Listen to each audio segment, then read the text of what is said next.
तो कैसे हैं आप लोग। Now we are discussing it's lesson number 9 special uses of active and passive. इससे लास्ट लेसन्स में मैंने आपको सब इस कोर्स में शुरुआत से बता रहा हूं, तो आप एक बार ओवरव्यू से लेकर के सारे लेसन्स को एक बार ज़रूर देखिएगा। ओवरव्यू आप देख लीजिएगा please. I am requesting you watch this lesson till and. इस लेसन को एंड तक देखिएगा, आप वोट जरूर कीजिएगा, लाइक कीजिएगा, शेयर कीजिएगा, ठीक है।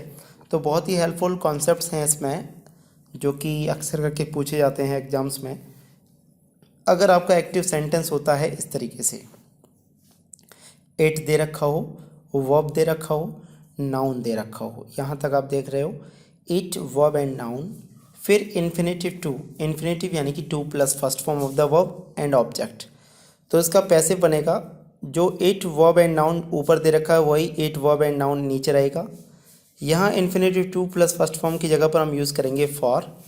उसके बाद ये ऑब्जेक्ट इधर आ जाएगा और to be and third form of the verb, ठीक है। एक बार और समझ लीजिए, इट वर्ब एंड नाउन ऐसा रहेगा जैसे नीचे है it verb and noun, infinitive to and main verb with first form use हुआ है तो infinitive to and main verb with first form की जगह पर हो जाएगा फॉर।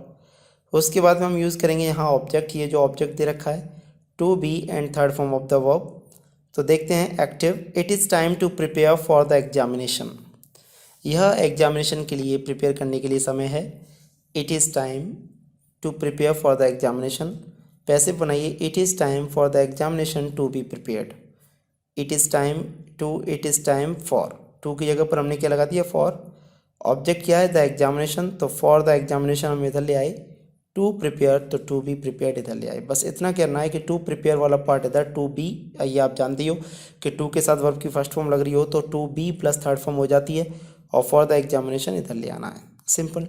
इसमें देखिए it was time to do our work, तो it was time, it was time for our work to be done, तो टू बी डन, ठीक है। अगर आपका एक्टिव सेंटेंस है इम्पेरेटिव, अब हम डिस्कस करते हैं इम्पेरेटिव सेंटेंस। इम्पेरेटिव सेंटेंस कैसे होता है, हम कैसे पता लगाएंगे।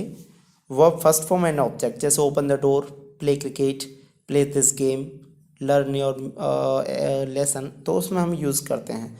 तो इम्पेरेटिव सेंटेंस है, तो इम्पेरेटिव सेंटेंस का जो एक्टिव होगा first form of the verb and object, because imperative sentence always start with verb, that's why first form of the verb and object. Passive बनाएंगे तो इसमें अपनी तरफ से आपको लगाना पड़ेगा लेट, लेट के बाद जो ऑब्जेक्ट दे रखा है वो ऑब्जेक्ट, फिर be and third form of the verb. Active मिलेगा वर्ब की first form and object, passive बनाएंगे लेट, उसके बाद ऑब्जेक्ट, फिर be and main verb with third form. Active देखिए स्विच ऑन द लाइट, तो main verb with first form आ गई, ऑब्जेक्ट हो गया द लाइट, ऑन दे रखा है तो ऑन ऐसे यूज़ हो जाएगा, क्योंकि पैसिव बनाते समय एक्टिव में जो मेन वर्ब के बाद प्रेपोजिशन होती है वो वैसे ही यूज़ हो जाती है मेन वर्ब के बाद में।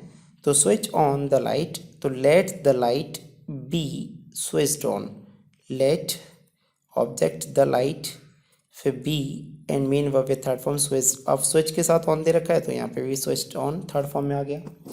एक्टिव देखिए ओपन द विंडो, दरवाज़ा खोलो, तो passive let the window be opened, ठीक। एक्टिव देखिए inform the police of the crime, तो let the police be informed of the crime, ठीक है ना, ऑफ द क्राइम लास्ट में आ गया। एक्टिव देखिए डू इट, इसे करो, तो do first form of the verb, it object हो गया, तो पैसिव सबसे पहले लेट। और अब अगर एक्टिव इम्पेरेटिव है, कैसे पता चलेगा इम्पेरेटिव है, वर्ब की फर्स्ट फॉर्म से स्टार्ट होगा, इन्फॉर्म, डू, ओपन, तो डू इट, तो लेट, फिर object it, be and done.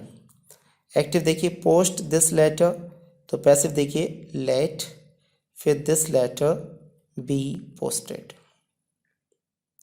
Okay.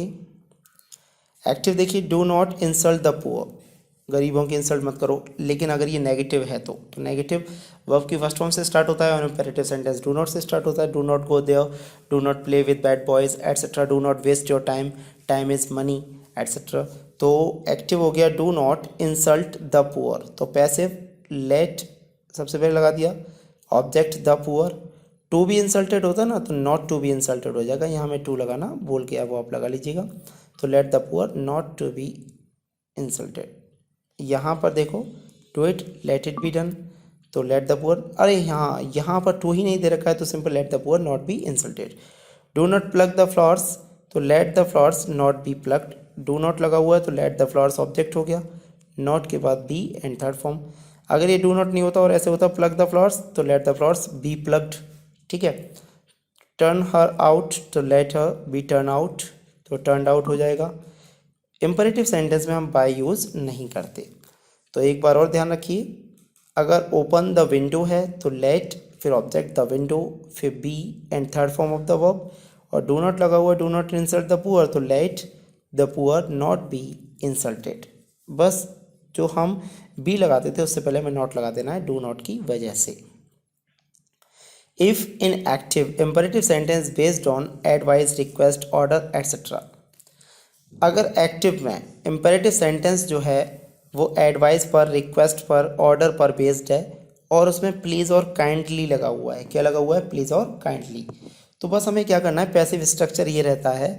Passive में क्या करना है, यू आर रिक्वेस्टेड लगाना है, you are requested to, you are order to, you are advice to.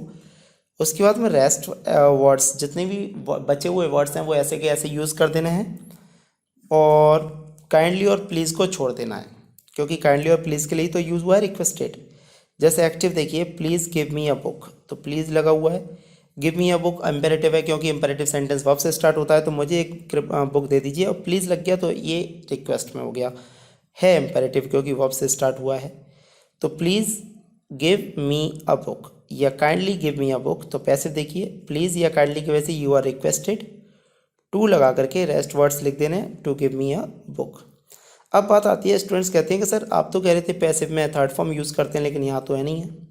तो देखो, पैसिव में थर्ड फॉर्म यूज़ करते हैं और थर्ड फॉर्म एक ही बार यूज़ होगी, तो वो ऑलरेडी यूज़ हो चुकी है। You are requested, you are requested, आपसे रिक्वेस्ट की जाती है। रिक्वेस्ट किससे जारी की जा रही है? इससे, तो ये भी ऑब्जेक्ट है, यानी कि आप ही तो ऑब्जेक्ट हो, आपसे ऑब्जेक्ट रिक्वेस्ट की जा रही है, तो रिक्वेस्ट करने वाला कौन हूँ? मैं, तो मैं सब्जेक्ट हुआ। तो ये खुद पैसिव में बना हुआ है, सही है कि नहीं? You are requested is am are was verb के साथ थर्ड फॉर्म लगती है, तो you are requested is in passive to give me a book. Please की जगह पर यू आर रिक्वेस्टेड, इसलिए प्लीज़ को यूज़ नहीं करेंगे। टेक योर सीट, तो you are requested to take your seat, ठीक है। काइंडली गिव मी 500 रुपीज़, तो काइंडली की जगह पर you are requested to give me 500 rupees, to give me 500 rupees, ऐसे ही यूज़ कर दिया।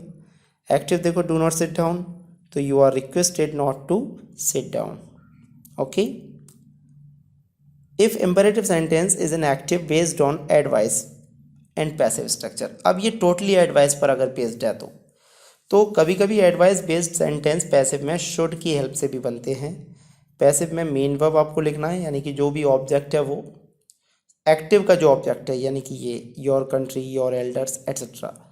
उसके बाद में should be and main verb with third form लगा देना है। शेल, विल, शुड, वुड के साथ तो बी प्लस थर्ड फॉर्म लगता ही है, तो बहुत सारे कॉन्सेप्ट्स आपस में मिलते हैं।